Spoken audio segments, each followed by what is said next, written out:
కూడా మీ మధ్యలో ఉండడానికి ఇచ్చినటువంటి దేవుని యొక్క అద్భుతమైనటువంటి అవకాశం బట్టి దేవదేవునికి నా యొక్క ప్రత్యేకమైన వందనాలు. మరి అవకాశం ఇచ్చినటువంటి అయ్యగారికి కూడా నా యొక్క వందనాలు తెలియజేస్తూ ఉన్నాను. అమ్మ, నాకు ఫస్ట్ టైం చూసిన వాళ్ళందరూ చేతులెత్తండి. హల్లెలూయా. నేను ఇది ఆల్రెడీ సెకండ్ టైం రావడం ఇక్కడికి. మనం చాలా సార్లు ఇందులో ఒక సహోదరి ఒక చిత్రాన్ని కలిగి ఉన్నది ఏంటంటే ఈ చర్చిలో వాక్యం చెప్పాలని చెప్పి గత కొన్ని సంవత్సరాలుగా ఆశ అన్నమాట. మనం ఏదైతే ఒక ఆశలు కలిగి ఉంటామో మన ఆశలు ఖచ్చితంగా నెరవేరుస్తారు. గతంలో చెప్పినటువంటి వాక్యం ఎంతమంది గుర్తున్నది? హల్లెలూయా. నేను ఒక అంశాన్ని చెప్పాను గతంలో. విశ్వాసులకు శిష్యులకు మధ్య ఉన్నటువంటి భేదం ఏంటి, తేడా ఏంటి అనేటువంటి విషయాన్ని మీ అందరికీ నేను చాలా చక్కగా జస్ట్ ఒక షార్ట్ మెసేజ్ ఇచ్చేళ్ళాను. విశ్వాసులు అనేటువంటి వారు ఎవరు, శిష్యులు అనేటువంటి వారు ఎవరు అనేటువంటి. ఈ రోజున కూడా ఒక చిన్న అమూల్యమైనటువంటి విషయాన్ని బైబిల్ గ్రంథం నుంచి నేను చూపిస్తాను. మరి ప్రతి వారు కూడా అర్థం చేసుకోవాలని, చక్కగా ఒక పెద్ద పుస్తకం పెట్టుకుని ప్రతి విషయం రాసుకోవాలని చెప్పి ప్రభు పేరు మనం చేస్తూ ఉన్నాను. కీర్తనల గ్రంథం 57వ అధ్యాయం 51వ అధ్యాయం 17వ వచనం చదువుతున్నాను. ముందుకు వెళ్దాం. విరిగిన మనస్సే దేవునికి ఇష్టమైనటువంటి బలులు. దేవా, విరిగి నలిగిన హృదయమును నీవు అలక్ష్యం చేయవు. చాలా ప్రార్థన చేసుకున్నాను. స్తోత్రం దేవా, సర్వోన్నత సర్వాధికారి, నీ ఘనమైన అత్యున్నతమైన నామానికి ఎక్కడైన స్తుతులు స్తోత్రాలు చేస్తూ ఉన్నాం. ఈ సమయంలో ప్రభావ నీ వాక్యాన్ని ధ్యానిస్తూ ఉండగా నాతో మాతో మాట్లాడి ప్రతి వారికి వినగల చెవి గ్రహించగలమని అనుగ్రహించమని, ప్రతి వారి మనోనేతలు తెరవబడినట్టు నా ప్రభావ నువ్వే సహాయం చేసి పరిశుద్ధాత్మ దేవ ఈ సమయమందు నీవే అధ్యక్షులుగా ఉండి నీవే నాతో మాతో మాట్లాడి నీ యొక్క ఆత్మాభిషేకం ప్రతి వారి మీద కుమరించమని, నీ యొక్క ఆత్మీయ మనము మాకు తెలియజేస్తున్నందుకు నీకు వందనం తెలుస్తూ నమ్మి పొందుకునేలామా పరమ తండ్రి, ఆమేన్. ప్రియమైనటువంటి సహోదర స్నేహితులారా, ఇక్కడ దేవునికి ఇష్టమైనటువంటి బలి ఏంటంట? విరిగి నలిగినటువంటిదే దేవునికి ఇష్టమైనటువంటి బలి అని చెప్పి దేవుని వాక్యం సెలవిస్తూ ఉంది. మనం ఒక పెన్ను విరిగిపోయిందంటే పెంట మీద పడేస్తాం, ఏదైనా ఒక వస్తువు విరిగిపోయిందంటే బయటికి పడేస్తాం. కానీ దేవుని వాక్యం సెలవిస్తుందంటే విరిగి నలిగినటువంటిదే దేవునికి ఇష్టమైనటువంటి బలి అని చెప్పి సెలవిస్తుంది. మనం ఇలా చదువుకున్నటువంటి కీర్తనలోనే 34వ కీర్తనలో 18వ వచనంలో కూడా ఒక మాట ఉన్నది. విరిగిన హృదయం గల వారికి యెహోవా ఆసన్నుడు, నలిగిన మనసు గల వారిని ఆయన రక్షించును. హల్లెలూయా. ఇక్కడ చూడండి, విరిగి నలిగినటువంటి మనసు దేవునికి ఇష్టమైనటువంటి బలి అనమాట. విరిగిన మనసు గల వారికి యెహోవా ఆసన్నుడు. ప్రియమైనటువంటి సహోదరి స్నేహితులారా, మనం ఒక కోకోనట్ తీసుకున్నట్లయితే, ఒక కొబ్బరికాయ తీసుకున్నట్లయితే చెట్టు మీద ఉంటుంది. అది కింద పడిన వెంటనే నలుగురికి ఉపయోగపడుతుంది. అది కింద పడిన వెంటనే దాన్ని మనం ఏం చేస్తాం? పగలు కొడతాం అన్నమాట. దాన్ని ఎప్పుడైతే పార్ట్స్ గా డివైడ్ చేస్తామో ఆ పైన ఉన్నటువంటి పీల్ అంతా కూడా పొయ్యిలో పెట్టుకోవడానికి ఉపయోగపడుతుంది. దాంట్లో ఉన్నటువంటి కొబ్బరి చెప్పు ఏదైతే ఉంటుందో అది రొడ్డు చేసుకోవడానికి ఉపయోగపడుతుంది. లోపల ఉన్నటువంటి ఆ తెల్లని పదార్థం ఏదైతే ఉంటుందో అది కర్రీలో వేసుకోవడానికి ఉపయోగపడుతుంది. దాని లోపల వాటర్ ఏదైతే ఉంటుందో అది నలుగురికి తాగడానికి ఉపయోగపడుతుంది.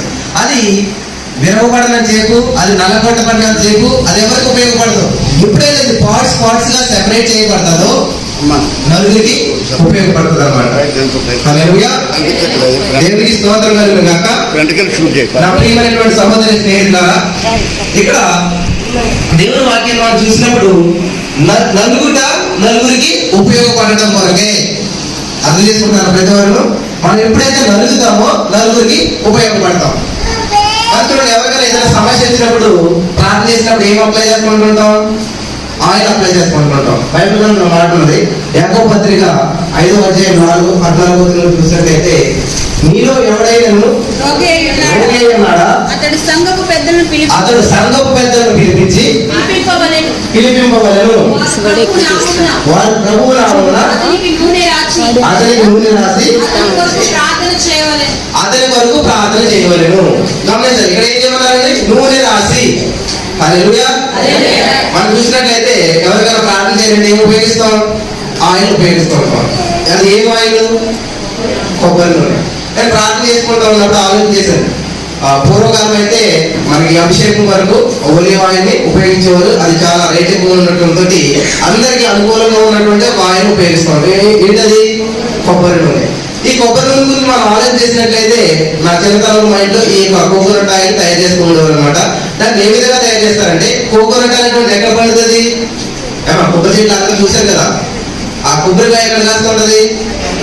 మధ్యాకాశంలో, అవి చాలా హైట్ కాస్తూ ఉంటుంది అనమాట. దాన్ని మనం ఏం చేస్తాం? కోస్తాం అనమాట. కోసినప్పుడు ఆ కొబ్బరికాయ పగలగొట్టినప్పుడు దానిలో లోపల ఉండేటువంటి పదార్థం ఎట్లా ఉంటది? చాలా తెల్లగా ఉంటది, చాలా అందంగా ఉంటది, చాలా నీట్ గా ఉంటది. అలా ఉన్నటువంటి దాన్ని మా పేరెంట్స్ ఏం చేసేవారంటే, సెపరేట్ చేశారు ముక్కల్ని, చక్కగా దాన్ని బాగా ఎండబెట్టేవారు. బాగా ఎండబెట్టిన తర్వాత దాన్ని చిన్న చిన్న పీసులు కింద కోసి దాన్ని ఒక చోట పెట్టి దాన్ని పొగ పెట్టి ఆవులు పెట్టేవారు. ఆ తర్వాత అక్కడ విడిచిపెట్టేవారు కదా, దాన్ని తీసుకెళ్లి ఒక గాజులో వేస్తే దాన్ని బాగా నలిపిన తర్వాత, బాగా ట్విస్ట్ అయిన తర్వాత దాని నుంచి ఒక అమూల్యమైనటువంటి ఒక ఆయిల్ వచ్చింది అనమాట. అది చాలా మధురమైనటువంటి స్మెల్ వస్తూ ఉంటది, మీకు అందరికీ తెలుసు. అది మనకి హెయిర్ కి అప్లై చేసినప్పుడు, చిన్నపిల్లలకు కూడా అప్లై చేస్తారు, చాలా మంది చాలా విధాలుగా ఉపయోగపడుతుంది. అంటే ఈ ఆయిల్ అనేటువంటిది ఏ విధంగా వచ్చింది? అర్థమవుతుంది కదా అందరికీ. ఒక కోకోనట్ తీసుకుని దాన్ని పగలగొట్టి దాన్ని మొక్కలు కోసి దాన్ని ఎండబెట్టి ఆ విధంగా దాన్ని బాగా నలగొట్టినప్పుడు దానిలోంచి ఒక సువాసనతో కూడినటువంటి ఆయిల్ అనేటువంటిది బయటకు వచ్చింది. మరి ఇది ఎందుకంటే దేవుని యేసు రక్తానికి అప్లై చేస్తామంటే, సేమ్ యేసుక్రీస్తు మనం ఎక్కడ తెచ్చారు? తండ్రితో ఉన్నటువంటి ఆయన అది విడిచిపెట్టకూడదు భాగ్యం తెలిసి కూడా తనను తాను తగ్గించుకొని రిక్తంగా చేసుకుని ఆ పరలోక రాజ్యాన్ని విడిచిపెట్టి ఎక్కడికి వచ్చారు? ఆయన భూలోక రాజ్యానికి వచ్చారు. ఆయన ఏ విధంగా మనం చూసినట్లయితే ఆయన ఏ విధంగా నలగొట్టారంటే, సొగసైన రూపమైన లేకుండా ఆయన శరీరాన్ని దున్నబడినట్టు నలగొట్టబడినట్టు మనం చూస్తూ ఉంటున్నాం. ఆ విధంగా ఆయన నలగొట్టినప్పుడు ఆయన తప్పేమీ చేయలేదు.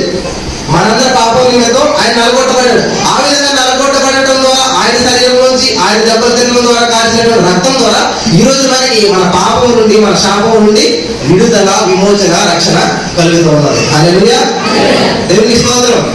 కాబట్టి నేను ఆలోచన చేసినప్పుడు ఎంత కంపారిజన్ ఉందంటే, ఆ కోకోనట్ అయితే ఏ విధంగా అయితే అది నల్లగొట్టబడతాదో, విరగొట్టబడతాదో, దాని యొక్క సొగసు రూపం లేకుండా అది నల్లగొట్టబడి ఆ గాజులో వేయబడినప్పుడు వచ్చినటువంటి అన్ని శ్రమల తర్వాత వచ్చినటువంటి ఆయిల్ ఎంత అద్భుతమైనటువంటి సువాసనతో కూడినటువంటిది బయటకు వస్తుందో, యేసుక్రీస్తు ప్రభువు కూడా మరి దైవ కుమారుడు అయింది కూడా తనకున్నటువంటి అధికారం అంతా పక్కన పెట్టి నీ కోసం, నా కోసం ఆయన ఈ లోక రాజ్యంలోకి వచ్చి ఎన్నో శ్రమలు, బాధలు, కష్టాలు అనుభవించి విరగొట్టబడి, నలగొట్టబడి ఆయన శిలువలో రక్తం కాచినప్పుడు ఆ రక్తము ప్రతి పాపం నుండి, ప్రతి శాపం నుండి, ప్రతి వారి బంధకం నుంచి మనకి ఏమిస్తుంది? విడుదల ఇస్తూ ఉంది. అందుకే ఎవరికైనా రోగి అయినప్పుడు, ఎవరికైనా సమస్య అయినప్పుడు అతను సంఘం పెద్దలు పిలిచి ఆ నూనె రాసి, ఈ నూనె దేనికి సాదృశ్యం అంటే యేసుక్రీస్తు ప్రభువు యొక్క రక్తానికి సాదృశ్యం అనమాట. ఆ రక్తం ఎప్పుడైతే మనకి అప్లై చేయబడుతుందో, ఆ రక్తం క్రిందకు మనం ఎప్పుడైతే వస్తామన్నామో, ఆ రక్తం ప్రతి బంధకం నుంచి, ప్రతి శాపం నుంచి మనల్ని విడుదల చేస్తూ ఉందన్నమాట. హల్లెలూయా. అంత అర్థమైన అందరికీ ఎందుకంటే కొబ్బరి మనం యేసు రక్తం సాదృశ్యంగా వాడుతూ ఉంటాం. కాబట్టి ఇందులో ఇంత అర్థం దాగి ఉందన్నమాట. మనం ఏ కార్యం చేసినా కూడా అది మామూలుగా ఉండదన్నమాట. దాని వెనకాల ఒక ఆత్మీయార్థం అనేటువంటిది దాగి ఉంటుందన్నమాట. పొద్దున్నే వేస్తే మనకి కుక్కల వరకు అంటారు. అంటే ఏంటంటే దేవుడు అక్కడే. ఎంతమంది దేవుడు? తండ్రి, కుమార, పరిశుద్ధాత్మ రూపంలో ఉన్నటువంటి దేవుడు ఒకడే అని చెప్పి దేవుడి గురించి మనకి తెలియజేస్తూ ఉంటారు. కావాలి అంటే ఈ లోకంలో నీకు ఉన్నటువంటి ఏది శాశ్వతం కాదు. నీ ఇల్లు శాశ్వతం కాదు, నువ్వు చేస్తున్న ఉద్యోగం శాశ్వతం కాదు, నీకున్న బంధాలు ఏది కూడా శాశ్వతం కాదు. శాశ్వతమైనటువంటిది పరలోక రాజ్యంలో ఉన్నది. దానికి పైన వాటిని వెతుకుడి, క్రింద ఉన్నటువంటి వాటిని వెతకొద్దు. క్రింద వాటి వైపు మీరు చూడదు. కాబట్టి ఈ లోకంలో మీరు ఏది సంపాదించినా అది శాశ్వతమైనటువంటిది కాదు. దేవుని స్తోత్రం కలుగును గాక. హల్లెలూయా. కాబట్టి మనం ప్రార్థన చేస్తూ ఉంటుంటాం. ఎవరు ప్రార్థన చేస్తారు? ఇక్కడ ఉన్న వాళ్ళందరూ నాకు ఒక ఉద్యోగం కావాలని ప్రార్థన చేయండి, నాకు ఈ ఇల్లు కావాలని ప్రార్థన చేయండి అని చెప్పి లాస్ట్ మనం ఏం చేస్తామంటే అడుగుతున్నాం తండ్రి అని చెప్పి అమ్మని అంటాం. మనం ప్రార్థన ఎలా చేయాలనేటువంటిది దేవుడు ఒక మాట స్పష్టంగా తెలియజేశారు. మార్కు సువార్త 11:24 ఒక మాట ఉంది, చదవనమాట. మార్కు సువార్త 11:24. అందుచేత ప్రార్థన చేయనప్పుడు మీరు అడుగుచున్న వాటి నెలను పొంది ఉన్నామని నమ్ముడి, అప్పుడు అవి మీకు కలుగునని మీతో చెప్పుచున్నాను. హల్లెలూయా. అమ్మ మనంతా ప్రార్థన చేస్తాం, దేవుని సన్నిధిలోకి వచ్చి యేసయ్యా నాకు ఆ సమస్య ఉంది, ఈ సమస్య ఉంది, ఇది నెరవేరాలి, ఇది చేయాలని చెప్పి యేసు నామములో అడుగుతున్నాం తండ్రి అని అంటుంటాం. కానీ మన ప్రార్థన ఎలా ముగించాలంట? మీరు ఏదైతే ప్రార్థన చేస్తా ఉన్నారో, ఏదైతే అడుగుతూ ఉన్నారో దాన్ని ఏం చేయాలంట? యేసు నామంలో నమ్మి పొంది ఉన్నాము తండ్రి ఆమేన్ అన్నారు అనమాట. మనం ఏమంట? యేసు నామం అడుగుతున్నాం తండ్రి. మన ఇంటికి ఎవరైనా బెడ్ ఏం చేస్తారు? అమ్మా కొంత అన్నం ఉండే పెట్టామా, కొంత బియ్యం ఉండే పెట్టామా అని అడుగుతూ ఉంటుంటారు.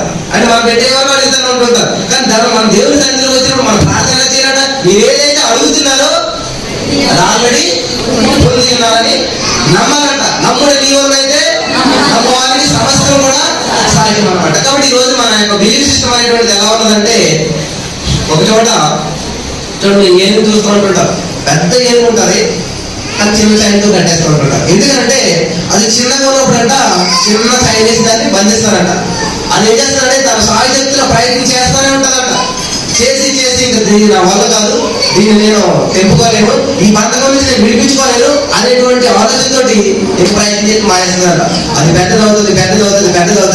దాని స్థాయి ఎంత పెద్దదైపోతే కానీ దాని మైండ్ ఏముంటుందంటే నేను దీని నుంచి బయటకు రాలేను, ఎందుకంటే నేను చాలా సార్లు ప్రయత్నం చేశాను కాబట్టి ఇది నా వల్ల కాదు అనేటువంటి ఆలోచనతోటి ఇంక బయటకు రాకుండా ఆ చిన్న చైన్తో చూడండి, ఎప్పుడైనా ఏ పెద్ద అయినా చిన్న గోల్ చేసి దాన్ని బంధిస్తారు, కాలు ఒక్క కాలు అయినా. ఎందుకంటే దాని బిలీవ్ సిస్టమ్ అవుతుందంటే అది అలా నమ్మింది అనమాట. మేము ఈ బంధకం నుంచి బయటకు రాలేను అని చెప్పి ఈరోజు చాలా మంది ఏమనుకుంటారంటే మా సమస్య ఇదేందయ్యా, చాలా హాస్పిటల్ తిరిగాం కానీ మా ప్రాబ్లం సాల్వ్ అవ్వలేదు. రాత్రికాల సమయంలో గుంటూరులో మీటింగ్ జరిగింది, అక్కడ కూడికి పిలిచారనమాట. ఫిబ్రవరిలో ఒక చిన్న బాబుని తీసుకుని వచ్చారు, ఒక 10 months ఉంటాయి. ఆ చిన్న బాబుకు ఉన్నటువంటి సమస్య ఏంటంటే పుట్టినప్పటి నుంచి కళ్ళలో నీళ్ళు అట్లా కారుతూ ఉంటాయి అనమాట. నిద్రపోయినా, మెలుగుకున్నా, ఆడుకుంటున్నా, ఏం చేస్తున్నా కూడా ఇక ఇట్లాగా వాటర్ అనేటువంటిది ఆగట్లేదు. చాలా హాస్పిటల్స్ తిరిగారు, చాలా డబ్బులు ఖర్చు పెట్టారు. అన్ని తిరిగిన తర్వాత వాళ్ళ ఇంట్లో ఒక బంధువుల ఇంట్లో మీటింగ్ జరుగుతూ ఉంటే అక్కడ వాకింగ్ చెప్పడానికి వెళ్ళాను. ఈ యొక్క చిన్న బాబుని తీసుకొచ్చాను అనమాట. దేవుడు నాకు ఇచ్చినటువంటి అవకాశం ఏంటంటే నేను ఎట్లా ప్రార్థన చేస్తానంటే ఎప్పుడు కూడాను, ప్రభువా నీ చిత్తమైతే ఈ బిడ్డను స్వస్థపరచు, ప్రభువా నీ చిత్తమైతే వీళ్ళకి జాబ్ ఇయ్యి, ప్రభువా నీ చిత్తమైతే ఈ ఇల్లు అదని ఎప్పుడు ప్రార్థన చేయను. అబ్రహాముతో దేవుడు మాట్లాడాడు, నువ్వు ఎక్కడికి వెళ్తావో, నువ్వు ఏది అడుగు పెడతావో అది నీది, నువ్వు ఎంతవరకు చూస్తావో అంతవరకు పొందుకుంటావు. మనం ఎంతవరకు చూస్తామంటే మన జీవితం చాలా పేదవాళ్ళం అండి, నాకు చాలా సమస్యలు ఉందండి, చాలా అనారోగ్యంతో అని చెప్పి మనం బాధపడతాం. మనం ఎప్పుడు అలా అనుకోకూడదు. ఐఎమ్ హీల్డ్ అనాలి, ఐఎమ్ రిచ్ అనాలి, ఐఎమ్ బ్లెస్డ్ అనమాట. కాబట్టి నాకు దేవుడు ఈ విధానమైనటువంటి ఆలోచన నేర్పినప్పుడు నేను అనేక మందిగా నేర్పుతూ ఉంటే చాలా అద్భుతాలు చేస్తూ వస్తున్నాడు. ఆ చిన్నబాబు తీసుకొచ్చారు, ప్రార్థన చేయమన్నారు. ఆ చిన్నబాబు చేసి నేను ఏమన్నానంటే ఈ బిడ్డను స్వస్థపరిచేదేమో నేను అనలేదు, యేసు నామంలో ఈ బిడ్డను స్వస్థపరిచినందుకు వందనాలు. 1 Peter 2:24 ఒక మాట ఉంటుంది, యేసయ్యా నీవు పొందిన దెబ్బల ద్వారా ఏంటమ్మా స్వస్థత. చదవ లాస్ట్ టైం బాగా చదవాలి, మీరు జూన్ చేయండి. స్వస్థత చదవండి. 1 Peter 2:24 మాట ఉంటుంది. అర్థం చేసుకున్నాం అందరూ. ఆయన పొందిన గాయముల చేత మీరు స్వస్థత పొందితిరి. అంటే ఎవరైనా చర్చికి వచ్చాను అంటే ఆల్రెడీ పాస్ట్ టెన్స్ అనమాట. మీకు అందరికి ఇంగ్లీష్ తెలిసి ఉంటుంది. Past tense, present tense, future tense అని ఉంటాయి అనమాట. పాస్ట్ టెన్స్ అంటే ఏంటి? నిన్న గడిచిపోయింది. ప్రెసెంట్ టెన్స్ అంటే ఇప్పుడు ప్రెసెంట్. ఫ్యూచర్ టెన్స్ అంటే రేపు అనమాట. ఇక్కడ ఆయన పొందిన దెబ్బల ద్వారా మీరు స్వస్థత పొందితిరి అంటే పొందుతారని లేదు అక్కడ. ఆ వాక్యాన్ని చదివి ఆ వాక్యాన్ని బట్టి చిన్న బిడ్డకి ప్రార్థన చేసిన అనమాట. నీవు పొందిన దెబ్బల ద్వారా ఈ బిడ్డ కాబట్టి స్వస్థత పొందాడు. మరి అయినా కూడా ఐస్లో ఏం వస్తున్నాయి, డ్రాప్స్ వస్తూ ఉన్నాయి. కాబట్టి వేసిన వీటిని స్వస్థపరిచినందుకు వందనాలు తండ్రి. కానీ అక్కడ స్వస్థత లేదు, ఆ బిడ్డ లైట్ డ్రాప్స్ ఆగలేదు. కానీ నేను ఏం చేశాను, నమ్మను అనమాట. మనకి విశ్వాసం అనేటువంటిది ఏంటంటే ఇంగ్లీష్ లో ఒక వర్డ్ ఉంటుంది, లాస్ట్ మంత్ కూడా మీకు చెప్పాను. Without patience faith is like A fake అనమాట. అంటే విశ్వాసం అనేటువంటిది దానికి సహనం అనేటువంటిది జత లేకుండా ట్రైనింగ్ 2 బట్టలు ఎట్లాగో మన విశ్వాసం సహనం 2 మిక్స్ అయితేనే దాని మీద అద్భుతాలు అనేటువంటి రైలు పరిగెట్టుకుంటూ వస్తుంది అనమాట. కాబట్టి మనకు విశ్వాసం అంటే ఉంటుంది. అబ్రహాము దేవుడు నమ్మను, అదే అతనికి నీతిగా ఎంచబడింది. నమ్మేస్తే సరిపోతుందా? ఎంతవరకు నమ్మడినా 75 సంవత్సరాలు చెప్పాడు దేవుడు పిల్లలు ఇస్తారని. 80, 85, 90, 95, 96, 97, 98, 99 ఇంకెన్నాళ్ళు ప్రభావ, వయసు అయిపోయింది, శరీరం ఊడిపోయింది, ఇది అంతా చచ్చిపోయింది, ఇది చచ్చిపోతే దేవుడు కానాస్తున్నాడు. లోపల ఉన్నటువంటి ఆత్మ అనేటువంటిది, లోపల ఉన్నటువంటి విశ్వాసం అనేటువంటిది చనిపోకూడదు అనమాట. ఎప్పుడైతే ఆ విశ్వాసంతో మనం ప్రార్థన చేస్తామో పొందుకుంటాం అనమాట. హల్లెలూయా. కాబట్టి విశ్వాసం అనేటువంటిది నిరీక్షించబడేవాడి యొక్క నిజ స్వరూపం అనమాట. ఓన్లీ నమ్మాలంటే నమ్మం. అమ్మ దేవుడిని స్వస్థపరచాలంటే ఎస్ ఆమేన్ అని నమ్మాలని చెప్తాడు. మళ్ళీ ఇంటికి తర్వాత నాకు చాలా బలహీనంగా ఉన్నదండి, అనారోగ్యంగా ఉన్న అనకూడదు అనమాట. ఆ చిన్న బిడ్డతో ప్రార్థన చేసాం, ఏసునామములో ఈ బిడ్డకి స్వస్థత ఇచ్చినందుకు వందనాలు తండ్రి, నువ్వు స్వస్థపరిచినందుకు వందనాలు తండ్రి.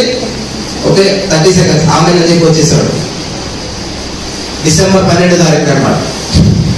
డిసెంబర్ 12వ తారీఖు నైట్ తోటి ఆ చిన్న బిడ్డకి మళ్ళీ ఆ ఐస్ లోంచి వాటర్ రావడం అనేది లేదంట. అలా నువ్వు చెప్పటువంటి మనం ఏం చేస్తూ ఉంటామంటే ప్రతి మాత్రం ఉంటుంటాం మన దేవుని దగ్గరికి వెళ్ళి, దేవానికి చిత్తమైతే ఓకే ఆయన అన్నాడు బైబిల్ ఎవరైనా పుష్టి వ్యాధి కలిగినటువంటి ఆయన వచ్చి దేవుని దగ్గరికి, ప్రభా నీకు ఇష్టమైతే నీ చిత్తమైతే నన్ను స్వస్థపడితే ఆయన మాత్రమే ప్రార్థన చేశాడు, ఇంకెవరో చేయలేదు అక్కడ. బట్ మనం ఏం చేస్తూ ఉంటామంటే ప్రతి దానికి దేవుని చిత్తం అయితే, దేవుని చిత్తం ఏంటండి, ఫస్ట్ దేవుడు సృష్టించిన ఆదాము వద్ద దేవుడు ఏం చెప్పాడు తెలుసా, మీరు ఫలించి విస్తరించి అభివృద్ధి చెంది భూమిని నిర్మించుకున్నాడు. కాబట్టి నువ్వు ఇల్లు కట్టుకోవడం దేవుని చిత్తం, నువ్వు ఆశీర్వదించబడడం దేవుని చిత్తం, నువ్వు ఉద్యోగం చేయడం దేవుని చిత్తం, నువ్వు బహుగా వ్యవహారంలో 15 మాట ఉంటుంది, మీరు బహుగా ఫలించడం వల్ల నా తండ్రి మహిమపరచబడ్డాడు. ఫలించడం కాదు, బహుగా ఫలించాలి. నువ్వు ఆశీర్వదించబడడం కాదు, నువ్వు అనేక మందికి ఆశీర్వాదంగా ఉండాలి. నువ్వు ఉద్యోగం చేయడం మాత్రమే కాదు, నువ్వు అనేక మందికి ఉద్యోగం చేయడం రీతిలో ఉండాలి. అది దేవుని చిత్తం అన్నమాట, అది దేవుని ఆలోచన.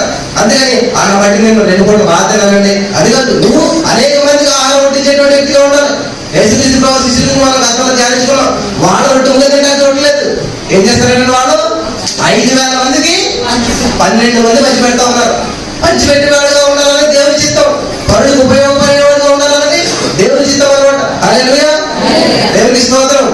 కాబట్టి మీరు ప్రార్థన చేసినప్పుడు ఆల్రెడీ ఏం చేయాలంట, పొందుకున్నామని చెప్పాలి. అంటే నేను సొంతగా చెప్పిన ఈ మాటలు బైబిల్లో ఉన్నాయా అని ఆలోచన వస్తుంటది. ఆల్రెడీ పాత నిబంధనలు కూడా ఇదే ఫార్ములా ఫాలో అవ్వనండి. ఒక ఆయనకి గాడిదలు మిస్ అయిపోతే అన్ని తిరిగితాడు, 3 రోజులు బట్టి వెతుకుతానే ఉంటాడు. బైబిల్లో మీకు మాట చూపిస్తాను. సమయాలు రాసినట్టు మొదటి గ్రంథం 9వ అధ్యాయం 20వ వచనంలో చూసినట్లయితే చదవ ద్వారా 3 దినముల క్రిందట తప్పిపోయిన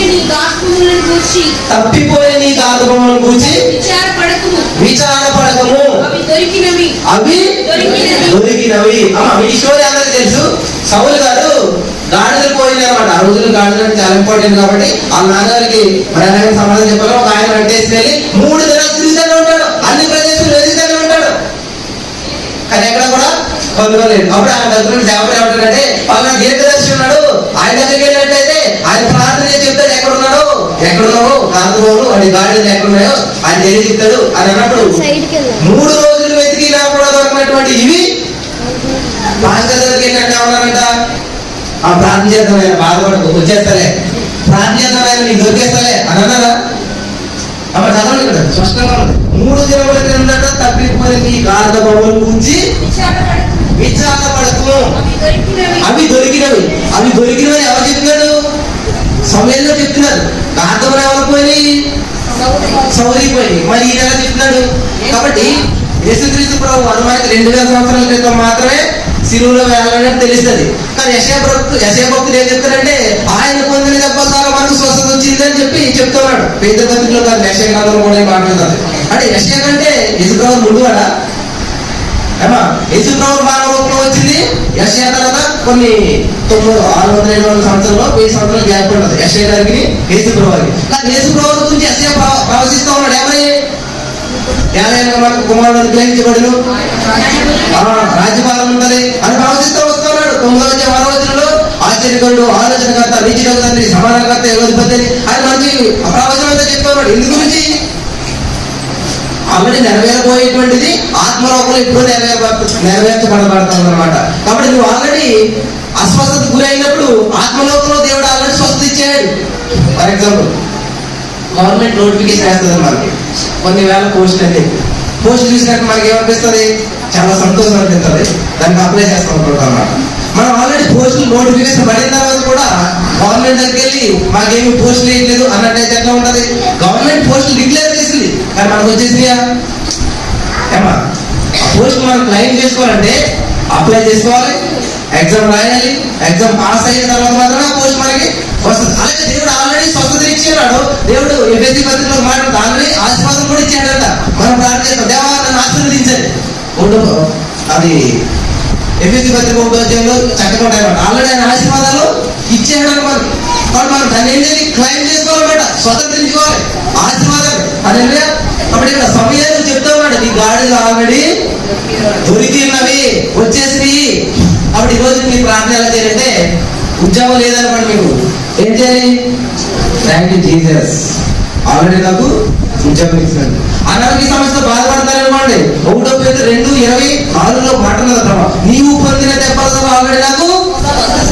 మరి అయినా దగ్గుతున్నాం ఎందుకమ్మా? ఆయన తుమ్ముతున్నాం ఎందుకు? ఆయన మోకాళ్ళు నొప్పులు అంటావు ఎందుకు? అస్వస్థత ఆల్రెడీ వచ్చినది, నేను త్వరలో దాన్ని స్వతంత్రించుకుంటాను. ప్రస్తుతం నేను బాధపడుతూ ఉండొచ్చు, కానీ ఇది మాత్రం ఎండింగ్ కాదు. గడియారం ముళ్ళు కింద వస్తుంది, అక్కడ కూర్చొని ఉంటుంది. అది లేదు, మళ్ళీ ఏం చేస్తుంది? పైకి వెళ్తుంది. అప్పుడు ఈరోజు మీరు అనారోగ్య సమస్యతో బాధపడుతూ ఉండొచ్చు, ఆర్థికపరమైన పరిస్థితిలో మీరు ఉండొచ్చు. ఏ పరిస్థితులు కూడా మీరు వెళ్తున్నప్పటికీ అవి మాత్రం శాశ్వతం కాదు. ఎందుకంటే ఆయన ధనవంతుడు అయ్యింది మన కోసం, దరిద్రుడై పుట్టాడు. ఎందుకంటే మనం ధనవంతులు కావాలని, ఆయన దారిద్ర్యం వల్ల మనము ధనవంతులు కావాలని చెప్పేసి. కాబట్టి మనం పేదవారిగా ఉండడం దేవుని చిత్తం కాదు, ఊరింట్లో ఉండడం దేవుని చిత్తం కాదు, అనారోగ్య సమస్యలతో ఉండడం దేవుని చిత్తం కాదు, మానసికమైన ఒత్తిడితో ఉండడం దేవుని చిత్తం కాదు. వీటన్నిటి నుంచి బయటపడాలని, వీటన్నిటి నుంచి మనం విడుదల పొందాలన్నది దేవుని చిత్తం అన్నమాట. హల్లెలూయా. కాబట్టి సమయం గారు ఏం చెప్పాడంటే, ఆల్రెడీ దొరికేసినాయి అని చెప్పాడంట. వీళ్ళు ఇంటికి వెళ్తా ఉంటే ఒక ఆయన ఇంటికి వచ్చి, మీ గాడిలో దొరికేసినాయండి, 10 రోజులు వచ్చినాయి అని చెప్పాడంట. ఈ వాక్యం చదువుతున్నప్పుడు వావ్ అనిపిస్తూ ఉంటుంటారు. విన్నది బాగానే ఉంటుంది, కానీ అప్లై చేయమా? స్కూల్కి వెళ్ళిన పిల్లలందరూ teachers hour, doctors hour, actors hour. మరి ఎవరవుతారు? ఎవరైతే ఆ టీచర్ చెప్పినటువంటి పాఠాలు వింటారో, ఇచ్చినటువంటి హోంవర్క్ చేస్తారో, ఆ హోంవర్క్ బాగా ప్రిపేర్ అవుతారో, ఎగ్జామ్ సమయంలో ఇచ్చినటువంటి క్వశ్చన్ ఎవరైతే ఆన్సర్ రాస్తారో వాళ్ళు మాత్రమే ప్రమోట్ అవుతుంటారు. కాబట్టి దేవుడి దగ్గరికి అనేక మంది వస్తూ ఉంటుంటాం. యేసు ప్రభు దగ్గరికి కొన్ని వేల మంది వచ్చేవారంటండి, కానీ కొంతమంది మాత్రమే స్వస్థత పొందేవారు. కొన్ని వేల మంది వచ్చేవారు విశ్వాసం ఉందండి, కొద్దిమంది మాత్రమే వాళ్ళ సమస్య నుంచి విడుదల పొందుకునేవారు. గత నెలలో ఒక ఆయన మాకు ఫోన్ చేశారు. ప్రతిరోజు 1:30 యూట్యూబ్లో లైవ్ వేసుకుంటాం అన్నమాట. ఆ లైవ్ లో ఎవరో చెప్పారంట, అక్కడ మీరు మీ సమస్య అక్కడ కామెంట్ చేసినట్లయితే ఖచ్చితంగా దేవుడు కార్యం చేస్తానని చెప్పినప్పుడు ఆయన విశ్వాసం తోటి వచ్చాడు. అప్పుడు యూట్యూబ్ ఓపెన్ చేసి అక్కడ కామెంట్ చేశాడు. ఎవరంటే, అయ్యా నేను పశువుల్ని మేపుకుంటూ ఉంటుంటాను, నాకున్నటువంటి 10 గేదెలు మిస్ అయిపోయి ఎక్కడికి వెళ్ళే తెలియదు, ఏమైనా తెలియదు, 40 రోజులు పెట్టి వెతుకుతానే ఉన్నాను, కానీ అవి ఎక్కడా కూడా దొరకలేదు నాకు అన్నప్పుడు చాలా బాధ అనిపించింది. 1 కాదు 2 కాదు 10 గేదెలు. దేవుడు నాకు ఈ ఆలోచించాడు అనమాట, ఈ వచనంలో ఉన్నటువంటిది. అయ్యా మీరు ఎక్కడి నుంచో మీరు ఎవరో తెలియదు, కానీ ఒక మాట చెప్తాను, గుర్తుపెట్టుకోండి. ఇప్పుడు ఈ రోజు మనం చక్కగా ఇక్కడ ఫ్యాను, అక్కడ లైటు, ఇక్కడ ఇవన్నీ సిస్టమ్, ఇది బలిపీఠం అని మనం ఇప్పుడు చూస్తున్నాం ఇది. కానీ మనం ఇలా చూడకముందు, మనం ఇక్కడ రాకముందు, మనం ఇక్కడ కూర్చోకముందు ఒకటి జరిగింది. దీనికి ఏంటంటే, ఇది కట్టాలనేటువంటి ఒక ఆలోచన మనలో వచ్చింది. ఆలోచించడానికి మనం ఏం చేస్తాం? ఒక పెన్ను తీసుకున్నాం, ఒక పేపర్ తీసుకున్నాం, ఇది ఇంత వెడల్పు ఉండాలి, ఇక్కడ బలిపీఠం ఉండాలని ఏం చేస్తాం? ఒక పెన్ను పేపర్ మీద బ్లూ ప్రింట్ తీసామా, ఇంత పేపర్ మీద కట్టేసి చర్చ అంటారు. తర్వాత ఆ పేపర్ లో ఉన్నటువంటి దాన్ని స్వతంత్రించుకోవడానికి ఎంత టైం పట్టింది? కొన్ని నెలలు. ఇటక మీద ఇటక, తర్వాత పిల్లర్స్, తర్వాత రూఫ్, ఇదంతా వేసి దీనికి పెయింట్ వేసి సీలింగ్ వేసి వేసేసరికి వావ్ అనిపించింది మనకి. కానీ ఇది కట్టక ముందే ఆల్రెడీ ఒక వ్యక్తి దీన్ని చూశాడు. ఎక్కడ? తన మనసులో నిర్ణయించుకున్నాడు అనమాట. ఇంత వెడల్పు ఉండాలి, ఇక్కడ తలుపు ఉండాలి, ఇక్కడ కిటికీ ఉండాలి, ఇక్కడ అది ఉండాలని చెప్పి మనం ఏం చేసామంటే ముందు ఆల్రెడీ దాన్ని ఒక చూసాం అనమాట. చూసిన తర్వాత దాన్ని పొందుకునేటువంటి ప్రయత్నం మనం చేసాం అనమాట. అంటే ఒక చిత్రాన్ని మనం ఊహించుకోవాలి. ఆ చిత్రాన్ని మనం పదే పదే పదే పదే తలుచుకుంటూ ఉన్నప్పుడు ఖచ్చితంగా దాన్ని మనం స్వతంత్రించుకుంటాం. నా జీవితంలో నేను నేర్చుకున్నటువంటిది అదనమాట. ఆ వ్యక్తికి అదే చెప్పాను, అయ్యా మీరేం చేస్తారంటే ఒక చిత్రాన్ని కలిగి ఉన్నాడు. ఏంటి ఆ చిత్రం అంటే, పనులు మూసుకోండి. ఆ చిత్రం ఏంటంటే, మీకు వాకలి ఉన్నది కదా, ఆ ఆ వాకిల్లో మీకున్నటువంటి ఏవైతే పశువులు మిస్ అయిపోయాయో అవన్నీ అట్లా నుంచినట్టు మీరు చూడండి. ఎక్కడ ఇలా చూస్తే కనపడవు, కళ్ళు తెరిస్తే కనపడవు. ఎలా కనపడతాయి? కళ్ళు మూస్తే మన మనోనేతలు తెరవబడితే అవి కనిపిస్తాయి అనమాట.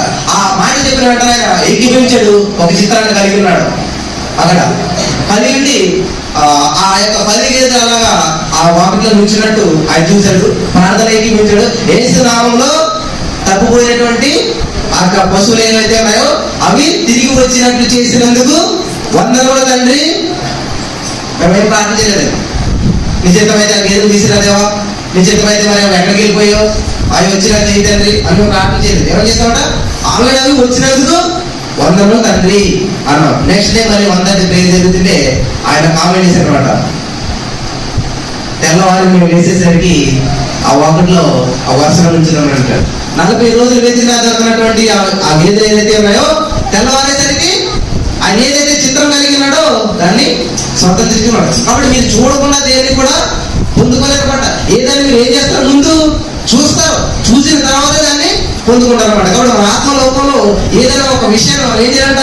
ముందుగానే చూడాలి, దాన్ని పొందుకోవడానికి పదే ప్రయత్నం చేస్తూ ఉండాలన్నమాట. కాబట్టి మీరు పేదవాళ్ళు అనుకోండి, ఐఎమ్ రిచ్ అనాలి. ఏంటి తింటానికి తిండి లేదు, రిచ్ అనడం ఏంటంటే ఐఎమ్ రిచ్ అనాలి. హల్లెలూయా. మాది చాలా చిన్న ఇల్లు ఉండేది, వర్షం వస్తుంటే వర్షం కురుస్తూనే ఉండేది. ఆ తినేసినటువంటి కంచాలు పట్టుకుని కూర్చునే వాళ్ళు అనమాట. ఆ వర్షం నీళ్ళు కింద పడుతుంటే నేను రేడియోలో మాస్టర్లకి అందరికి లెటర్ రాసాను. మేము చాలా పేదవాళ్ళు అండి, మాకు చాలా చిన్న ఇల్లు ఉన్నదండి, మాకు ప్రేర్ చేయండి, మాకు మంచి ఇల్లు రావాలి, మేము బాగుండాలి. చాలా లెటర్స్ రాసి ఉండే 10th క్లాస్ ఆ టైంలో. ఎన్ని లెటర్స్ రాసినా కూడా సమాధానం రాలేదు, ఏం అవ్వలేదు. మనకు ఉన్నటువంటి ప్రాబ్లం ఏంటంటే సమస్య మనం బాగా పెద్ద చేసి చూపిస్తూ ఉంటాం అన్నమాట. దేవుడితో చెప్పాలంట మనం, ఏమని నాకు చాలా పెద్ద సమస్య ఉందని కదా. కాదు, దేవుడి దగ్గరికి ఎప్పుడు కూడా మన సమస్య తీసుకెళ్ళి దేవా నాకు పెద్ద సమస్య ఉంది అని చెప్పకూడదంట. సమస్య దగ్గరికి వెళ్ళి చెప్పాలంట, నాకు చాలా పెద్ద దేవుడు ఉన్నాడు, నాకు చాలా గొప్ప దేవుడు ఉన్నాడు అని. ఎప్పుడైతే సమస్యను భయపెట్టాలి తప్ప మనం సమస్య చూసి మనం భయపడిపోయి దేవుడి దగ్గరికి వెళ్ళి దేవా నాకు చాలా పెద్ద సమస్య ఉంది అని అనుకోండి. నేను చేసినంత అదే నా జీవితకాలంలో. అలా చేసినంత కాలం నా ఇల్లు మారలేదు, నా పరిస్థితి మారలేదు, నా ఆలోచన మారలేదు. ఎప్పుడైతే నా ఆలోచన మార్చుకున్నానో నా ఇల్లు చిన్నది, నేను పేదవాడిని, ఇట్లా ఉన్నంత కాలం నేను అట్లానే ఉన్నాను. అట్లా కాదు, ఐఎమ్ రిచ్. ఎందుకంటే ఆయన నా వరకు ధనవంతుడై కూడా దరిద్రుడైపోతాడు. ఎందుకంటే నేను ధనవంతుడు కావాలని. ఆయన గొప్పవాడైతే పరలోక రాజ్యాన్ని విడిచిపెట్టకూడదు, భాగ్యం ఇచ్చుకుని కూడా విడిచిపెట్టి పశువుల భాగంలో పడుతున్నాడు. ఎందుకని? నేను ఈ గుడిలో ఉండాలన్నది దేవుడి చిత్తం కాదు. నేను ఇందులో పైకి వెళ్ళాలంటే ఆయన పశువుల స్థానంలోకి వచ్చినాడు. కాబట్టి మనం మంచి ఇంట్లో ఉండడం దేవుడి చిత్తం అనమాట. కాబట్టి ఈ యొక్క ఆలోచన నాకు ఎప్పుడైతే వచ్చిందో ప్రార్థన చేయడం ప్రారంభించాను. యేసయ్యా నువ్వు పశువుల భాగంలోకి ఎందుకు వచ్చావంటే నేను పక్కా బిల్డింగ్ లో ఉండాలని. నువ్వు ఎందుకంటే దరిద్రంగా పుట్టావంటే నేను ధనవంతుని కావాలని. ఆ ప్రార్థన ఎప్పుడైతే అవసరాలు ఎందుకు బట్టి ప్రార్థన చేస్తూ వచ్చినానో రోజులు గడుస్తున్నాయి, నెలలు గడుస్తూ ఉన్నాయి. విచిత్రంగా దేవుడు చాలా అద్భుతమైనటువంటి కార్యం చేశారన్నమాట. నేను హైదరాబాద్ వచ్చి జాబ్ చేస్తున్నప్పుడు ఇల్లు కట్టాలని ఆలోచన కలిగినప్పుడు ఇల్లు ప్రారంభించేటువంటి సమయంలో ఆ రోజు అంటే చాలా చెడ్డ రోజు అంటారు. ఆ రోజుకి మించినటువంటి లోకానుసారంగా దుర్మోహం ఇంకోటి లేదట. కానీ దేవుడు ఏం చేశాడు? ఆదివారం మంచిది, సోమవారం చెడ్డది, మంగళవారం మంచిది, బుధవారం చెడ్డది అని చెప్పాడు. ఎక్కడైనా అన్ని దేవులు కూడా మంచిది మంచిది మంచిది అని చేస్తా వచ్చాడు తప్ప ఏదన్నా ఇది చెడ్డది అని అనలేదు కదా. అప్పుడు దేవుడు నియమించిన ప్రతిదీ మంచిదే. కాబట్టి మాకు అనవసరం ఎంత చెడ్డది, ఇదే రోజు మేము ప్రారంభిస్తాము అని మేము హౌస్ ప్రారంభించాము. మరి నాకంటే ముందు ప్రారంభించినటువంటి హౌసెస్ ఇంకా అవ్వలేదు. విత్ ఇన్ 10 months లో మా హౌస్ అనేటువంటిది కంప్లీట్ అయిపోయింది. దేవునికి స్తోత్రం. హల్లెలూయా. ఒక రోజు ఏమైందంటే హౌస్ కన్స్ట్రక్షన్ సగం ఆగిపోయినప్పుడు మనం ఏం చేస్తూ ఉంటాం? మేస్త్రి గారు ఫోన్ చేసి ఏంటంటే ఆపేసి ఇల్లు అంటాం కదా. నేను ఇప్పుడు కూడా ఎవరైతే పనిచేస్తారో వాళ్ళతో మాట్లాడనమాట. ఏదైతే ఆగిపోయిందో దాంతో మాట్లాడతా నేర్చుకున్నాను. ఇప్పుడు మైక్ పని చేయట్లేదు అనుకోండి అంటే ఎవరైనా చూడండి మైక్ పని చేయట్లేదు అని అనుకుంటున్నాడు. ఏసు రావడం పని చేయమని ఆజ్ఞాపిస్తున్నాం, అంతే పని చేస్తాను. గోడ దగ్గరికి వెళ్ళలేము, గోడ పట్టుకున్నాను. ఏసు నామంలో ఆగిపోయిన పని ప్రారంభించబడింది కాక నెక్స్ట్ డే వాళ్ళకి పని స్టార్ట్ అయిపోయింది. మేస్త్రికి ఫోన్ చేయలేదు, ఎవరికి ఫోన్ చేయలేదు. కాబట్టి ఈరోజు మనం నేర్చుకోవాల్సింది ఏంటంటే సమస్యతో మాట్లాడుతూ నేర్చుకోవాలి. మనం ప్రార్థన చేసినప్పుడు ఎలా ఉండాలంటే దేవా నాకు ఈ సమస్య నుంచి విడుదల చేయి, అట్లా కాదు సమస్యకి వెళ్తాం. సమస్యతో చెప్పాలన్నమాట. హలో, నేను ఎవరో తెలుసా? చూడండి, చెప్పులు కొట్లాడుకుంటూ ఏమంటారు? మా నాన్న ఎవరో తెలుసా నీకు అంటారనమాట. ఎందుకంటే నాకు కెపాసిటీ తక్కువ, నేను ఏం చేయలేదు. కానీ మా నాన్నతో చెప్తే నీ సంగతే. మా నాన్న అసలు ఎవరో తెలుసా నీకు? ఎవరో మీ నాన్న అంటే వాళ్ళ నాయన అబ్బాయా, సరే చేసేది అంటుంటారు అనమాట. హల్లెలూయా. ఇక్కడ ఇంకొక విషయం చూపిస్తాను మీకు. అపోస్తలుల కార్యాలు 16వ అధ్యాయం 18వ వచనం చూసినట్లయితే, అపోస్తలుల కార్యాలు ఆమేన్. ఆ, ఇలా అనేక దినములు చేయుచుండెను. కనుక పౌలు వ్యాకుల పడి దాని వైపు తిరిగి నీవు ఈమెను వదిలిపోమ్మని యేసుక్రీస్తు నామమున ఆజ్ఞాపించుచున్నానని దెయ్యముతో చెప్పను. వెంటనే అది ఆమెను వదిలిపోయినామా. స్పష్టంగా చదువుతాను మీకు వచ్చిన. ఒక ఆమెకి దెయ్యం పట్టింది, దెయ్యంతో ఉన్నది. ఈ పౌలు గారు చూశాడు. పౌలు గారికి లోపల ఒక విధమైనటువంటి భారం వచ్చిందనమాట. అందరు పళ్ళతో చూస్తుంటే ఆమె మీ ఆయన అంటాడు కదమ్మా, మీ జీవితం ఎలా ఉంది కదా, అందరికీ చెప్పేస్తుంది. వా, వాళ్ళు వండర్ అవుతున్నారు అందరూ. కానీ పౌలు గారు ఏం చేస్తారు? వ్యాధులు పడుతున్నాడు. చూసారు, మన మనోనేత్రులకు తెరవబడకపోతే అంతా కూడా అద్భుతంగా కనిపిస్తూ ఉంటది, అంతా కూడా ఆశ్చర్యంగా కనిపిస్తూ ఉంటుంటది. అందుకే మనం ప్రతి రోజు కూడా ఎఫ్ఎస్సి పత్రిక 1:17 ఉంటుంది ఒక ప్రార్థన. నా మనోనేత్రం తెరవబడినట్లు ప్రార్థన చేసుకుని అప్పుడు దేవుని వాక్యం చదవాలి. మన మనోనేత్రం తెరవబడినట్లు ప్రార్థన చేసుకుని అప్పుడు దేవుని సన్నిధి రావాలి. అప్పుడే దేవుని సన్నిధిలో దేవుని వాక్యం దైవ దోష చెప్తున్నట్టు స్పష్టంగా అర్థమవుతుంది అనమాట. ఇక్కడ చూడండి, ఆమె ఒక పుత్తూరు అనేటువంటి ఒక దెయ్యంతో బాధపడుతూ ఉంటుంటే సోది చెప్తున్నమాట. ఎవరికి ఏ సమస్యలు అన్ని చెప్పేస్తుంది, ఎవరి హృదయంలో ఏముందని చెప్పేస్తుంది. అందరూ ఆశ్చర్యపోతారు, అబ్బా చిన్న పిల్లలు గారు భలే చెప్పేస్తుందండి అని చెప్పి. కానీ పౌరు గారికి ఏమొచ్చిందంటే వ్యాధులు వచ్చిందంట, చాలా బాధ వచ్చిందంట. అప్పుడు ఏం చేశాడైనా? ఆ పాపని చూడలేదంటాడు, ఆ పాప వైపు చూడలేదంటాడు. చాలా స్పష్టంగా ఉందండి అక్కడ బైబిల్లో. యేసు ప్రభు దగ్గరికి వెళ్ళి, ప్రభా ఆమె ఎలా చేస్తుంది, ఆమె సమస్య నుంచి విడుదల చేయి అని మోకరించి ప్రార్థన చేయలేదండి పౌలు గారు. మనం చేసేటువంటిది అంతా ఇది అనమాట. మనకు సమస్య వచ్చినట్టు ఏం చేస్తామంటే సమస్యని ఇట్లా పెద్దగా చేసుకుని నెత్తి మీద పెట్టి వెళ్ళి దేవుని దగ్గరికి వెళ్తాం అనమాట. కానీ సమస్యతో మాట్లాడడం నేర్చుకోవాలి. ఇక్కడ ఈ రోజు నుంచి మీరు అంతా కూడా చూడండి ఏం చేస్తారు పౌలు గారు? దాని వైపు ఏంటంటే దాని వైపు తిరిగి, దేని వైపు ఏంటంటే పౌలు గారు గౌరవ లేకుండా మాట్లాడుతున్నాడా అంటే చిన్నదాన్ని దాని అంటున్నాడా? దేనంటా దెయ్యం. అమ్మా గమనించాలి అందరం. దెయ్యం వైపు చూసి ఈ చిన్నదాన్ని ఈమెను విడిచి బయటికి పొమ్మని నేను చెప్పట్లేదు, యేసు నామములో ఆజ్ఞాపిస్తున్నాను.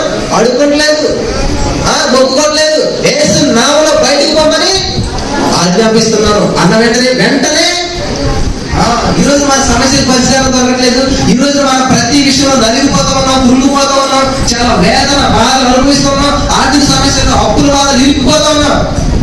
అప్పు నుంచి బయటకు రావాలని ఏం చేయాలంటే ప్రార్థన చేయండి. మాకు ఉద్యోగం రావాలని ప్రార్థన చేయండి. మనం ఏం చేయాలంటే ఈ రోజున యేసు నామములో నిరుద్యోగ సమస్య బయటకు పోమని ఆజ్ఞాపిస్తున్నాం. యేసు నామములో ఆగిపోయిన ఇల్లా ప్రారంభించబడదు కానీ ఆజ్ఞాపిస్తున్నాం. యేసు నామములో మా భార్య భర్తల మధ్య అశాంతిని తీసుకొస్తున్నటువంటిది బయటకు పోమని ఆజ్ఞాపిస్తున్నాం. అప్పుడు మీ ఆయన మిమ్మల్ని తిట్టారనుకోండి, నేనింతే ఇప్పుడు ఇది చాలా మూర్ఖుడు అట్లాగే జరగండి. ఎలా ప్రార్థన చేయాలంట? యేసు నామములో దెయ్యమా ఆయన ఎదుర్కొంటే జరగండి. ఇంకో 4 దెబ్బలు ఎత్తులు పడతాయి. అప్పుడు మీ మనసులో ఏం చేయాలంటే ఆయన మిమ్మల్ని తిడుతున్నా, వాళ్ళు కోపడుతున్నా అలా సైలెంట్ గా నవ్వుదా లోపల మనసులో ఏం చేయాలంటే నాకు అర్థమైంది, ఇది చాలా మంచిడు, నాకు చాలా బాగా ప్రేమిస్తాడు, మంచిగా బంగారం పడతాడు, మంచిగా బట్టలు పడతాడు, నాకు తెలుసు ఆయన ఎంత మంచిడు, నువ్వు నా వెనకలా నాకు తెలుసు అని ఏం చేయాలి? మనం ప్రార్థిస్తాడు యేసు నామములో ఎట్లా అన్నమాట బయటకు పొమ్మని ఆజ్ఞాపిస్తున్నాం. విత్ ఇన్ మినిట్స్ లో ఆయన వచ్చి పక్కన కూర్చుని చాలా చక్కగా మాట్లాడతారు. ఈ విషయం తెలిసి చాలా మంది ఏం చేస్తుంటారంటే ఆయన ఏదైనా అనేసరికి మాట వేసేసి తిరగేసేసి ఇంకో వాద్యాన్ని దెబ్బతినేసేసి ఇద్దరు కూడా 4-5 రోజులు మాట్లాడకుండా అసాధ్యం అట్టుకు వచ్చి అక్కడ ఏం పని చేయకుంటారు. విషయం ఏంటంటే రహస్యం ఏంటంటే ఇదనమాట. ఈ విషయం తెలిసినటువంటి రోజు ఖచ్చితంగా మీరు ఏం చేస్తారు? ఎన్నాళ్ళకి తెలిసింది అసలు విషయం. కాబట్టి మనం ఏం చేస్తూ ఉంటుంటాం, అరే ఎన్నాళ్ళు చాలా తప్పుగా అర్థం చేసుకున్నాను, ఇది చాలా మంచిదండి, వాళ్ళ ఇంటికి వెళ్ళినప్పుడు చాలా మంచిగా చూస్తుంది. సడన్ గా ఎందుకు మరి కొంచెం ఆవేశంలో ఆలోచనగా మాట్లాడేసింది. అలా మాట్లాడతామా చాలా మంచిది. మీరేమంటున్నారు చాలా మంది. కారణం ఏంటంటే వెనకాల ఉన్నటువంటి దెయ్యం ఏం చేస్తుందంట, ఫోర్స్ చేస్తుందన్నమాట. ఇక్కడ కూడా ఈ పిల్ల చేత ఏం చేస్తుంది, సోదరు చేస్తుంది దెయ్యం అనమాట. పౌలు గారు చూసారు, చాలా బాధ అనిపించింది. అప్పుడు ఏం చేశారంట, ఆ పిల్లవాడిని చూడండి, దెయ్యం వైపు చూసి యేసు నామములో బయటకు పోమని ఆజ్ఞాపిస్తున్నాము అన్నాడు. బైబిల్ చాలా విషయాలు ఇలాంటివన్నీ కూడా. కాబట్టి మనం ఈ రోజు ప్రార్థన మార్చుకోవాలని చెప్పి, మన ఆలోచన మార్చుకోవాలని చెప్పేసి యేసు రక్తంగా ఆ యొక్క కొబ్బరిని ఎందుకు వాడతాము, ఈ విషయాన్ని మీకు తెలియజేయాలని చెప్పేసి దేవుడు నాకు ప్రేరేపించి ఇక్కడ తీసుకొచ్చాడు. అమ్మా ఎవరు ప్రదక్షిణ నేర్చుకుంటారా మీరందరూ? హల్లెలూయా హల్లెలూయా. చూడండి, ఇంకో విషయం చూపిస్తాను. ఒక ఆమె గంట ఒక సమస్య ఉందంట. ఎక్కడ ఉందంట? దేవాలయంలోనే ఉందంట. ఏంటా సమస్య అంటే ఇట్లా నడుము ఊగిపోయిందంట. ఎన్ని సంవత్సరాలు బట్టి? లూకాసు వార్త 11వ అధ్యాయం 11వ వచనంలో చూసినట్లయితే 18 సంవత్సరాల నుంచి బలహీనపరచు దెయ్యము పట్టిన ఒక స్త్రీ అర్చక ఉండెను. చాలా చాలా చాలా ఏంటంటే బలహీనపరచు దెయ్యము పట్టిన, అంటే బలహీనత కూడా ఒక దెయ్యం అన్నమాట. ఆమె నడుము వంగుపడ కారణం ఏంటి? స్పైనల్ కార్డ్ లో ప్రాబ్లం కాదు. ఆమె నడుము వంగుపడాక, నడుము నొప్పితో బాధపడటానికి కారణం ఏంటంటే దెయ్యం అనమాట. అప్పుడు మనం చాలా మంది కోపడతా ఉంటుంటాం. కారణం ఏంటి? దెయ్యం. ఎందుకు వాళ్ళు అసహించుకుంటూ ఉంటాం? కారణం ఏంటి? దెయ్యం. కాబట్టి ప్రతిదీ సమస్య తీసుకొచ్చింది ఏంటంటే సాతాను గాడు అనమాట. కాబట్టి ఇప్పుడు నడుము వంగుపడ కారణం దెయ్యం అని ఎవరు చెప్తారు? స్వయంగా యేసు ప్రభువు చెప్తున్నాడు మాట మాట. అదొండమ్మా సరే, ఆమె నడుము వంగిపోయింది, దెయ్యం పట్టింది. అప్పుడు యేసు ప్రభువు ఏం చేశారు కదా, చదువుతామా? యేసు ఆమెను చూచి అమ్మాయిని పిలిచి నీ బలహీనత నుంచి విడుదల పొంది ఉన్నావని ఆమెతో చెప్పి ఆమె మీద చేతులు ఉంచగానే ఆమె చక్కగా నిలబడి దేవుని మహిమ పరచెను. వావ్, చెప్పండి దేవుని. హల్లెలూయా హల్లెలూయా. యేసుప్రభువు వారు ఉన్నటువంటి అలవాటు ఏంటంటే ఎంత ఘోర పాపైనా క్షమిస్తాడు. ఎటువంటి స్థితిలో తిరిగి వచ్చిన వాళ్ళైనా కూడా దేవుడు క్షమిస్తాడు. ఆమె నడుము వంగిపోయినప్పుడు దేవుడు చూశాడంట. ఈ రోజు మనం వంగిపోయినటువంటి స్థితిలో, కురుముపోయినటువంటి స్థితిలో, నలిగిపోయినటువంటి స్థితిలో ఉన్నామేమో. యెహోవా నలిగిన వారికి ఆసన్నుడు. 90 గీతలో మాట్లాడాలి ఏంటంట, శ్రమల్లో నేను అతనికి తోడై ఉన్నాను. నేను చాలా ఒంటరితనంలో ఉన్నానండి. మా కుటుంబానంతా వెలివేశారు. మాతో ఎవరు మాట్లాడరు, మమ్మల్ని ఎవరు కూడా పట్టించుకోరు. కాబట్టి చాలా ఒంటరితనం అనుభవిస్తున్నాం. అంటే దేవుడు లేడు మాకు, మేము ఒంటరి అనుకోకూడదు. ఎప్పుడు కూడా శ్రమలో నేను అతనికి తోడై ఉన్నాను, అతన్ని విడిపిస్తాను, అతని గొప్ప చేస్తాను అని దేవుని వాక్యం సేవిస్తూ ఉంది. మన దేవుని వాక్యం వింటూ ఉంటాం. బాధపడతామా? బలహీనపడతా ఉన్నాం. దేవుని వాక్యాన్ని అప్లై చేయనంతసేపు, దాన్ని మన హృదయాల్లో పెట్టుకోనంతసేపు చాలా ఆందోళన, సమస్యలు ఎదురవుతుంటాయి. ఈ దెయ్యాన్ని వెళ్ళగొట్టినందుకు పౌలు సేవలు తీసుకెళ్ళి జైల్లో వేశారంటే, బంధకాల్లో వేశారంటే వాళ్ళు దిగుబడి చేశారా? ఏమయ్యా మీకు ఏమైనా గుర్తున్నదా? మేము ప్రార్థన చేస్తే దెయ్యం వెళ్ళింది, మంచి పని చేశాం కదా, మమ్మల్ని జైల్లో పెడతారంటే అనలేదు. నేను ఏ స్థితిలో ఉండగలిగినానో ఆ స్థితిలో నిన్ను భయపరుస్తాను, నిన్ను పిలుస్తానని చెప్పుకుంటున్నాడు పౌలు గారు. కాబట్టి వాళ్ళు జైల్లో పెట్టినప్పుడు వాళ్ళు ఏం చేస్తూ ఉన్నారు? హల్లెలూయా స్తుతి మహిమ. జైల్లో పెట్టి బొండలేశారంటారు. బంధకాల నుంచి అమలు విడిపిస్తే ఇంటికి వచ్చినటువంటి ప్రమోషన్ ఏంటంటే బండలేసి బిగించారంట పౌలు గారికి, సీల గారికి. ఆ బండలు వాళ్ళు బంధించగలిగా? లేదు. ఆ బంధకాలను రాపగలిగా? లేదు. స్తుతిస్తానే ఉన్నారంట, దేవుని మహిమపరుస్తానే ఉన్నారంట. హల్లెలూయా. ఏమైందంట అర్ధరాత్రి కదా. తమ సమస్యలు ఏం చేస్తారంటే వాట్సాప్, ఫేస్బుక్, ఫోన్ తీసి నాకు మనసు బాగోలేదు, ఈవిడికి మనసు బాగోలేదు, ఆవిడ పోలీసు ఆవిడ మనసు కూడా బాగోలేదు చేస్తుంటారు చాలా మంది. మనసు బాగోలేనప్పుడు ఏం చేయాలంట? ప్రార్థన చేయాలి దేవుని సన్నిధిలో. వాళ్ళకి ఏం చేస్తారు? సమస్య వచ్చింది, ఏం చేస్తారు? హల్లెలూయా స్తుతి మహిమని నైట్ అంతా కూడా దేవుని స్తుతిస్తూ ఉన్నారు. ఎప్పుడైతే దేవుని స్తుతిస్తూ ఉన్నారో బంధకాలు ఎవరై వాళ్ళే కాదు, దేవులో ఉన్న వాళ్ళందరూ బంధకాలు కూడా ఊడిపోయారన్నమాట, తెగిపోయారన్నమాట. హల్లెలూయా. కాబట్టి నలుగురికి ఉపయోగపడటం కొరకే కొబ్బరికాయ కోకోనట్ ఏ విధంగా అయితే నలగొట్టబడిందో, విరగొట్టబడిందో చెప్పిన రాయలు ఈ రోజు అనేక మందికి ఉపయోగపడుతుంది. యేసుక్రీస్తు ప్రభువు పొందినటువంటి దెబ్బల ద్వారా ఈ రోజు మనలో ఉన్న ప్రతి వారికి స్వస్థత వస్తా ఉన్నది. ఆయన పొందినటువంటి దెబ్బల ద్వారా మనం ఈ రోజు స్వస్థత అనుభవిస్తూ ఉన్నాం. హల్లెలూయా. అప్పుడు నమ్ముండే నీవైతే నమ్ము వారికి సమస్తం సాధ్యమే అని తెలిసి కూడా మన అపనమ్మకం చేత ఈ రోజున అనేక మంది అనారోగ్య సమస్యలతో, అనేక మంది ఆర్థిక సమస్యలతో, అనేక మంది ఇదే జీవితం జీవించేస్తున్నారు. మరణమ్మాలి ఈ స్థితి దేవుని చిత్తం కాదే. ఇక్కడ ఉండడం, నేను ఉన్నతంగా ఉండడం దేవుని చిత్తం, నేను ఆశీర్వదించబడడం దేవుని చిత్తం, నేను పైవారుగా దేవుడు చెప్పాడు, నేను పైవారుగా చేస్తానని చెప్పాడు. హల్లెలూయా. ఏం చేస్తానమ్మా? పైవారుగా. అప్పుడు మనం ఎలా ఉండాలి? పైవారిగా ఉండాలి. మనం ఉద్యోగం చేసేవాళ్ళు మాత్రమే కాకుండా ఉద్యోగం ఇచ్చేటువంటి వారికి ఉంటారన్నమాట. హల్లెలూయా. ఆమెను చూసి దేవుడు ఏం చేశాడంట? అమ్మా నీ బలహీనత నుంచి విడుదల పొందుతావులే, నువ్వు భయపడకు, నేను ప్రార్థన చేస్తాను, నువ్వు ఇంటికి వెళ్ళగా స్వస్థపడతాను అనలేదైనా. నీ బలహీనత నుంచి ఆల్రెడీ విడుదల పొందిందో లే, ఇంకా ఉంటున్నా ఎందుకు, ఇంకా ఉండి స్థితులు ఉన్నా ఎందుకు లే అని చెప్పి చేయబడింది లేపడంట. కాబట్టి మనం ఈ రోజున మన బలహీనత నుంచి ఆల్రెడీ విడుదల పొంది ఉన్నాము. ప్రతి వారు నమ్మాలండి. ఏంటి చెప్పండి అందరూ? మేము మా ప్రతి బలహీనత నుంచి, మా ప్రతి సమస్య నుంచి విడుదల పొంది ఉన్నాము. ఆమేన్. హల్లెలూయా. నమ్మిన వాళ్ళందరూ నిజంగా విడుదల పొందారు. మీకు ఏ సమస్య ఉన్నా కానీ, అది ఆర్థిక, అనారోగ్య, నిరుద్యోగ, పేదరిక సమస్య ఏదైనా కూడా యేసు నామములో ఈ సమయంలో మీరంతా కూడా విడుదల పొంది ఉన్నారు అన్నమాట. హల్లెలూయా. కాబట్టి హీల్డ్ అంటే స్వస్థత పొంది ఉన్నారు ఆయన పొందిన దెబ్బల ద్వారా. కాబట్టి ఈ యొక్క 18 సంవత్సరాలు బట్టి ఆ బలహీన పరచు దెయ్యం చేత బాధపడుతున్నటువంటి ఆమెకు దేవుడు ఏం చెప్పాడంట? నీ బలహీనత నుంచి నీవు విడుదల పొంది ఉన్నావు. కాబట్టి ఈరోజు మీరంతా కూడా విడుదల పొంది ఉన్నారు. వచ్చినట్లే చాలా చూపించగలరు బైబిల్ గ్రంథంలో. పేతురు అత్త గారు మరి ఆ యొక్క సమస్యతో బాధపడుతున్నప్పుడు యేసుక్రీస్తు ప్రభువు వారు జ్వరంతో బాధపడుతున్నప్పుడు ఏం చేయమన్నారంట? ఆ జ్వరం గర్తింపగానే ఆమెను విడిచి పోయిను. ఎవరితో మాట్లాడాడు? పేతురు అత్తతో మాట్లాడాడు దేవుడు, జ్వరంతో మాట్లాడాడు. కాబట్టి ఇన్ని వచనాలు చూపించాను. ఇంకా నేను ఎక్కువ చూపించడం నాకు ఇష్టం లేదు, కానీ ఆల్రెడీ మీరంతా కూడా అన్ని తెలుసు. కాబట్టి ప్రతి వచనంలో ఒక మాట ఉన్నది. ఏంటంటే పాస్ట్ టెన్స్, ఆల్రెడీ గతించిపోయింది. కాబట్టి ఆమె మనం సమస్యతో మాట్లాడతాం నేర్చుకోండి. ఈ రోజున మీకు ఒక చదువుకున్నటువంటి వారికి ఏదైనా క్వశ్చన్ అర్థం అవ్వట్లేదంటే యేసు నామములో ఇది అర్థమైంది కాక, యేసు నామములో ఈ జాబ్ నాకు వచ్చింది కాక. మీరు ఇంకోటి చేయండి.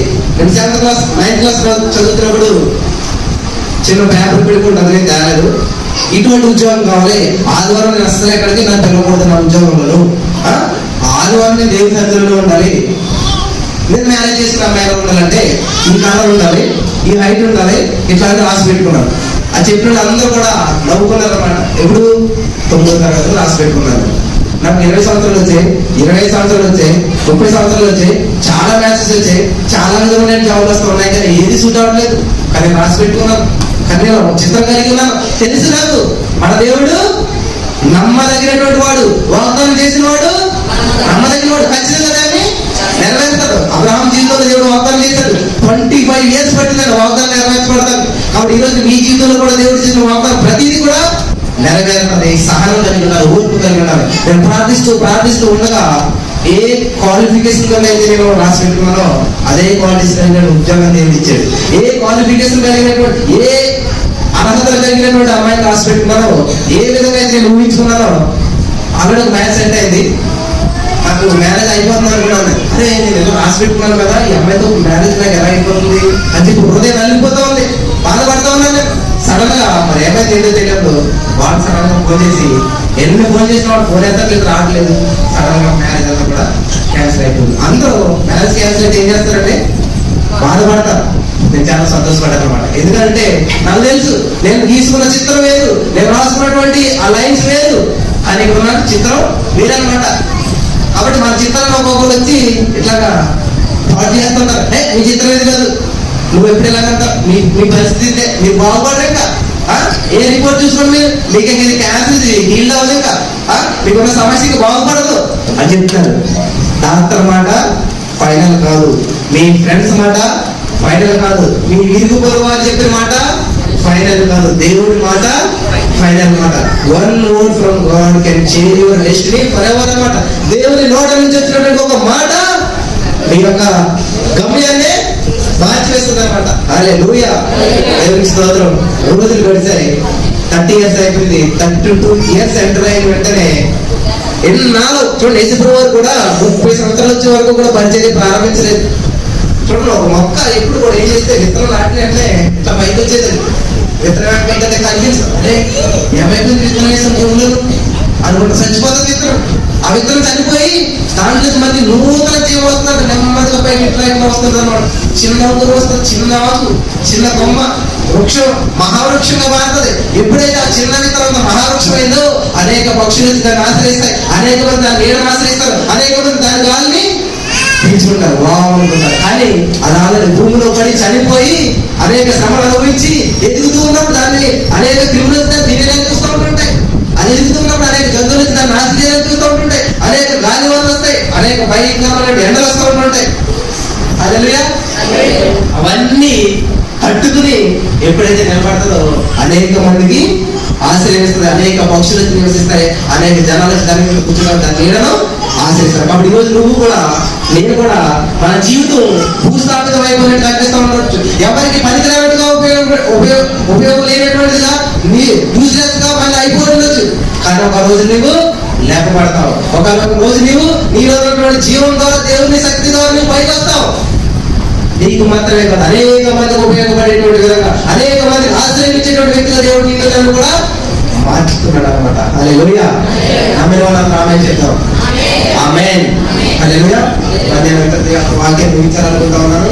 మరి ప్రతి వారు కూడా యేసయ్య రక్తాన్ని అప్లై చేస్తున్నప్పుడు ఆ యేసయ్య రక్తం ఎక్కడ వచ్చింది, ఆ కొబ్బరిటాయి మన చేతిలోకి రావాలంటే అది ఎంత ట్విస్ట్ అయింది, ఎంత నలగొట్టబడింది, ఎంత విరగొట్టబడింది, ఎన్ని సమస్యల గుండా వెళ్తే మనకు మన చేతులకు కొబ్బరిటాయలు వచ్చిందన్నది ఖచ్చితంగా తెలుసుకోవాలన్నమాట. హల్లెలూయా. అదేవిధంగా ప్రార్థన చేసేటప్పుడు ఈ రోజు నుంచి ఎప్పుడు కూడా అడుగుతున్నాం తండ్రి అని కాకుండా పొందుకున్నాం తండ్రి. మీరేం అడిగినారు నేను చెప్పట్లేదు. ఈ మాటలో కొత్త సిస్టమ్ మీకు ఏం ప్రవేశపెట్టలేదు, కానీ కొత్త పథకాలు నేనేమి ఇవ్వట్లేదు, కానీ ఆల్రెడీ బైబిల్లో ఉన్నటువంటి విషయాలే పరిచయం చేస్తున్నాను. కాబట్టి ఈ రోజు మనం ప్రార్థన చేసినప్పుడు ఏం చేయాలంట, యేసు నామములో ఆజ్ఞాపించాలి. సమస్యలతోటి, గోడలతోటి, చెట్లతోటి, బయటతోటి అన్నట్టు ఏం చేయాలంట మాట్లాడుతున్నారు. మీ బైక్ ఆగిపోయినా, మీ కారు ఆగిపోయినా యేసు నామములో ఇది స్టార్ట్ అవ్వమని అడుగుకుంటున్నాను, ఆజ్ఞాపిస్తున్నాం అనమాట. కాబట్టి ఈ రోజు మనం ఆజ్ఞాపించే వారిగా ఉందాం, ప్రతిదీ కూడా పొందుకున్న వారిగా ఉందాం. చిన్న ప్రార్థన చేసి ముగిస్తాను. కళ్ళు మూసుకోండి. యేసయ్యా, నువ్వెంత గొప్ప దేవుడు కదండి, ఇంతవరకు నాతో మాట్లాడే అద్భుతమైనటువంటి విషయాలు మనం తెలియజేస్తున్నాం. ఈరోజు ఎవరైతే ఈ యొక్క వర్తమానం విని ఉన్నారో ప్రతి వారి ఆలోచన మార్చినప్పుడు, ప్రతి వారి ప్రార్థన విధానాలను మార్చినందుకు నీకు వందనం చేస్తున్నాడు. అవును తండ్రి, ఎంతవరకు ప్రతి ప్రార్థన కూడా ప్రతి సమస్యను మీ దగ్గరికి తీసుకొచ్చావు, ప్రతి సమస్యను గొప్ప చేసి చూస్తున్నావు. కానీ సమస్య కంటే నువ్వు గొప్ప దేవుడు, సమస్య కంటే ప్రభావ నువ్వు చాలా మహోన్నతుడు అనేటువంటి విషయం తెలుసుకోలేక ప్రభావ ఎంతకాలం మా లోకానుసారమైనటువంటి జీవితం జీవించారు. అదే యేసు నామములో ఈ రోజు మా మనోనేతలు తెలిసినందుకు వందనం చేస్తున్నాం. ఈ రోజు ఇక్కడ సమస్యలు ఆజ్ఞాపిస్తాం. నువ్వేదైతే ప్రార్థన చేశామో అది ఆల్రెడీ పొందుకునేవాళ్ళని మేము నమ్ముతుంటండి. ఈ యొక్క కూడికలో ఎదుగుతున్న ప్రతి వారిని దీవించండి, ఆశ్రయం ఇక్కడున్న ప్రతి వారిని, ఈ యొక్క ఏబిఎన్ చర్చలో ప్రతి వారిపై మీ యొక్క అభిషేకం మెండుగా కుమరించమని మొదలైన యేసుక్రీస్తు నామములో ప్రార్థించి నమ్మి పొందుకునే మా పరమ తండ్రి. ఆమేన్.